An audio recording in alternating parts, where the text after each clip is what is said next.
Ο Ηρακλής μπήκε με ενθουσιασμό. Προσπαθεί να αποκομίσει ωφέλη ευνηδιάζοντας τον Ολυμπιακό. Πάσα για τον Κοπαγιάση, τράβηγμα και πέναλτι.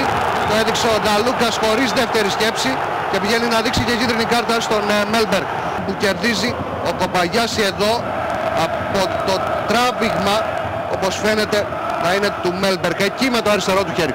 Νομίζω ότι είναι καθαρή η περίπτωση. Μέλμπεργκ που με το αριστερό του χέρι τραβάει τον Κοπαγιάση. Ο Ρουμάνος απέναντι στον Νικοπολίδη. Εκτελεί τώρα η μπάλα στα δίχτυα. 1-0 ο Ηρακλής. Με το καλημέρα στο παιχνίδι στο 6ο λεπτό. Με το εύστοχο χτύπημα απέναντι του Μπόγκταν Μάρα, ο οποίος αποκομίζει.